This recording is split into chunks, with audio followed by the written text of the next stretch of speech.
Man, they really pulled me out of my stay alive retirement for this, bro. For context, the game just got its first update in like 3 years, adding 18 new swords and like a bunch of random sword changes. And honestly, I was actually pretty excited when the update came out. But after spending some time playing the update, I've noticed a few major flaws that just honestly really bad for the game. So let's just cover every single feature, starting from what I think is the best and making our way down to the worst.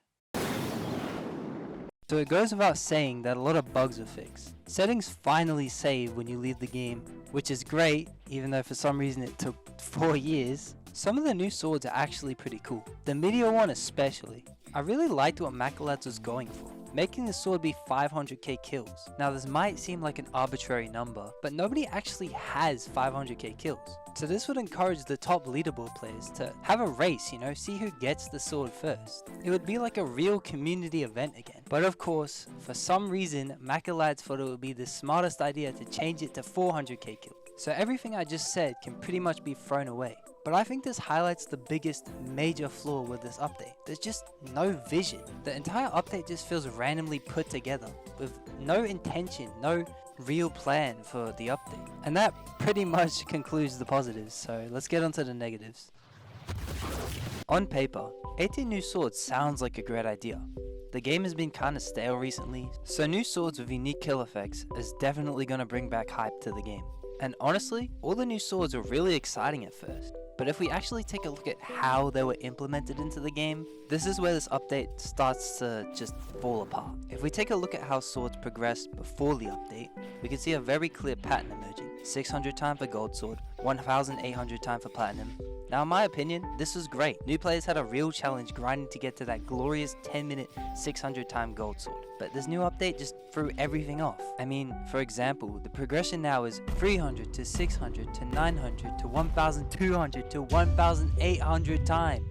Do we seriously need 5 whole swords dedicated to the first 30 minutes of the game? Especially considering one of the biggest complaints about time grinding was the lack of swords in between the 100k and 1 million time range. For reference, before this update, there was only 5 swords in between 100k and 1 million, and after this update, there's only 7. The issue with this is that having to grind insane amounts to get to the next sword, like 100k for example, just demotivates players and makes them want to quit. And we have to mention the absolutely absurd time gap between Shooting Star and Rainbow Sword. Shooting Star is already 600k time, and having to grind another 600k time, essentially, doubling your time without any swords in between, has to be probably the biggest issue with this game right now. This update's focus on the early game instead of the late game is kinda insane to me. I mean, Macalads, seriously, what was the thought process behind adding 5 new swords right at the start of the game? Before the update, there was only a handful of swords before Inferno. Enough for new players to get into the game, but still feeling rewarding and challenging each time you unlocked a new sword. Now before Inferno, there's a whopping 10 swords. All this has done is oversaturate a part of the game which, in my opinion, didn't need any updating, and overlooked one of the game's biggest flaws, which is the 100k to 1 million time range. If I'm being honest, the kill swords also kinda have the same problem, but it's not as bad. I still think they should be spaced out more. Them not adding any new swords between Radiance and Lightning is kinda insane to me. It's pretty much just the same problem as the time swords. And I don't really feel like repeating my points, so let's now talk about another problem with this update, which is the actual new swords themselves. 10 out of the 18 new swords actually have kill effects on them. The 8 swords that don't have kill effects are the ones that are supposed to be for the early game. Now, like I said earlier, there's no real point for these swords to exist. They don't do much, and if I'm being honest, none of them stick out to me. For example, let's look at the Amethyst sword. This is claimed at 1200 time, and for some reason it's just a reskin of platinum and gold. Now this would be fine if there wasn't another sword that was added that was just a clone of platinum and gold sword. This same trend continues for most new non-kill effect swords. They end up just being basic clones of already pre-existing swords. And in my opinion, this is just kinda lame. There's nothing unique about them. Wood sword, for example, could have very easily had wood sound effects when you swing it, but instead, it's just a default sword with a wood texture placed on it. This just screams lazy in my opinion. Like, these swords already didn't need to exist in the first place, and the fact that they have nothing unique about them means that pretty much no one will ever use these. It's just nothing special about these swords. They all blend in and nothing stands out. The old swords each had unique traits which would make them stand out and make them actually worth using. Ruby and Diamond Sword both had trails, and them coming in a duo made it so that when you were kill grinding you could switch between them and you'd have like a little trail following you. It was pretty awesome. It actually felt intentional. These new swords though, they feel forced in. They have no purpose. They're rushed, they're lazy, and clearly no thought was put into making them. The 8 new swords which do have kill effects are just alright at best. Some of them are pretty neat, like the Pine Sword and the Blossom Sword, but I will say it's surprising how much the quality has taken a hit. Taking a look at the 2023 Christmas event swords, the VFX was just at a much higher level. And considering that this update is supposed to be a whole year and a half in the making, swords from an event that apparently took only 2 weeks to make, being literally 10 times better than these swords, is just, I don't know, it's weird. Before we move on, I'll talk about the Game Pass sword. This is 600 Robux, which is like $10 here. I don't mind him wanting to make like a little bit of money off the update, but most Game Passes in other games don't even go above like 400. Why is this 600? If you're wondering on how I got it in the footage here, I actually ended up getting it for free because when the update was first published, it was just in everyone's inventory and I decided to equip it right before he fixed it. It's kind of crazy how that happened, but let's get back on track and talk about some of the changes to the older swords now. My opinions here might be controversial, but most of these changes felt unnecessary and kind of bad. Here's a side-by-side comparison of old Inferno to the new design. I wouldn't blame you if you preferred the new one, but I can't lie, the old one just feels more special. It's been in the game for a solid 5 years now, and a sudden change like this feels kind of unnecessary. There's so many other swords which I feel like need changing, which I'll talk about later, but Inferno definitely wasn't one of them. Here's another side-by-side of the new Platinum sword versus the old one. I don't understand the thought process behind this change. Why are the particles smaller and just worse? This feels like a nerf rather than a change for the better, which seems to have happened to a lot of swords. Ruby and Diamond had their trails shortened, which is just really random. All this has really done is make most swords look worse. I don't know why these changes were applied, and if I'm being honest, I hope that they get reverted. There's a few swords that I do think need visual overhauls. Radioactive sword, which is literally just green, definitely could have some particles or something to make it feel, well, more radioactive. And Tornado Sword, which in my opinion is probably the dumbest looking sword in this game. I mean, it's just Ghost Walker with wind particles. I don't know why he decided to remake such beloved swords like Inferno, and especially Radiance, which a lot of people regard as being the best looking sword in the game. I mean, I just have to spend a second to glaze this. I mean, look at this. When you pull out the sword, it literally charges up like a lightsaber. And it's crazy to me that macalads decided that this, out of all swords in the game, needed a rework. You'd think he would have asked the community for what swords should have been remade, but instead it almost feels like he spun a wheel and whatever the wheel landed on is the sword that he'd remake. I will give props to the changes on radioactive and shooting stars kill effects, considering they probably were the least liked kill effects and were pretty lame, so giving them changes was actually quite nice. And that wraps up everything I have to say about swords in this update. Let's finally get onto some actual gameplay changes. In this part of the video, I'm talking about the time bank, but it was just removed and I don't know if it's going to get added back.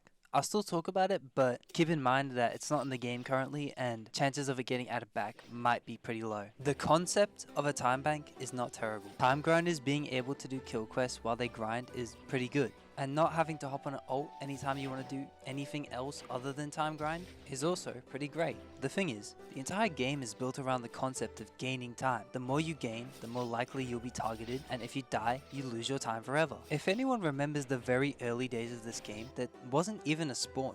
You just joined instantly and started getting your time. You'd make your way, dodging and weaving enemy players and trying your hardest to get the most amount of time possible. The game had no restore stacking or log macros or none of the advanced stuff that you'd see today. You had a simple goal, just spawn in and get as much time as possible without dying. And in my opinion, I think macalads has lost some of that original vision for the game. Before time banks, when players were on their top time, they had no option but to leave spawn and risk it all just to improve that top time and obviously eventually die to an exploiter and get the restore. But now, with time banks being introduced, time grinders can just sit on their top time for literal months. They have no reason to actually play the game, as once they hit a time that they're happy with, they'll probably just sit on it, which is actually quite a problem, especially for hunters. Hunters are going to have a real hard time actually hunting the high timers that they want to hunt. Smart time grinders are going to stay in the time bank until they are 100% certain that they are safe. What this means is that as soon as they recognize a hunter that joins their server, they'll teleport to spawn and put away their time until they leave. Now this is a real big demotivator for hunters. What's the point of hunting if every high timer is just always in a time bank? Now, one of Macalad's biggest arguments for why the time bank is in the game is that if you're getting hunted, you should just log off until the hunter leaves the game. Now, if Macalad's actually played his own game, he'd realize that people don't really like to leave and hop back on. Most time grinders are totally fine with just staying in a server with a hunter and just waiting for them to leave. I used to hunt quite a bit back in the day, and out of the multiple high timers that I targeted, very few of them actually just left the game and then joined back later. And anytime they did leave, I'd hop on an ult so they think I'd left. There was actually quite a bit of strategy to it, having to play these silly little hunter time grinder mind game. And to be fair, this is pretty much what most of hunting is. Time bank just kinda defeats a lot of the strategy to hunting. And hunting is already very difficult. Every high timer now uses a log macro to just instantly leave the game. These extreme nerfs to hunting feel kinda unnecessary, and I feel like hunting now will just mainly rely on snaking. And considering that, well, hunting is technically the second biggest part of Stay Alive, nerfing it this much is just unnecessary and honestly probably will lead to a lot of players quitting the game. This right here has to be the most out of touch addition in this update.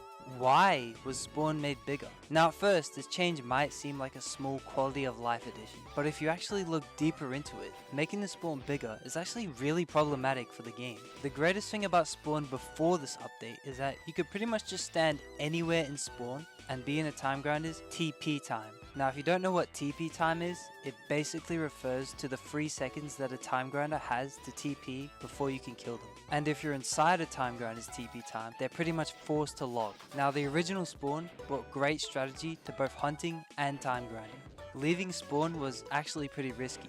Say for example, a time cube spawned on the bottom right quadrant of the map, but some random bacon head that you've never heard of is just AFKing right on the side that your time cube spawned. Would you risk having to log just to get the time box? It's just the small decisions like this that make Stay Alive so special, and the bigger spawn will just lead to less interactions like this. If I'm being honest, the bigger spawn probably won't affect hunting too much, but it reflects a much bigger issue with this whole update, in which macalads has pretty much no idea of how his game works. Whenever he adds a change like this, it's always for some stupid reason like making spawn feel less cramped. Now on the surface level, these seem like good ideas, but in a game with so little features like Stay Alive and Flex Your Time and others, any small change can have drastic effects on the gameplay. I mean, just look at the bigger spawns as an example. I'm not going to blame macalads for not taking these small, tiny little things into account, but going forward, he needs to genuinely think about each feature he's going to add and how it can affect the game for both time grinders, hunters, kill grinders, and even the people who just play the game to hang out. Stay Alive is such a small little game, so any small updates are appreciated. But this one just wasn't it, man. The question now is, well, where do we go from here? In my opinion, I think that some, not all, but some of the updates should be reverted. I think that those sloppy below 10k swords should be removed. Some of the changes to the current swords definitely should be reverted. I mean, we gotta bring back the old diamond and ruby trails. And in terms of the time bank, I think we should do whatever the community says so. Now I'm gonna talk about some of my own ideas that I think should be added into the game. First off, I think quests should be improved. I'd probably add some sort of currency which can be used to buy special quest swords. You could even reuse those filler swords that I talked about earlier. People would now have something new to grind grind for. Instead of the old time and kills, people would actually go out of their way to grind quests, which right now is a pretty underutilized mechanic, and something like this could spark new interest in the game. I mean, imagine people racing to be the first person to hit like 1,000,000 quest currencies. Another thing I'd like to see added is, well, more swords between explosive and rainbow sword. I already talked about this earlier in the video, but you know, I might as well just re-mention it here. I also think we should get more events. Not all events need to be holiday themed. I mean, you could give the game a small storyline and theme events around it, kinda like Fortnite in a way. And my final suggestion is, well, I think we need to put more effort into the actual gameplay of Stay Alive. People play Stay Alive to time grind, hunt, and kill grind.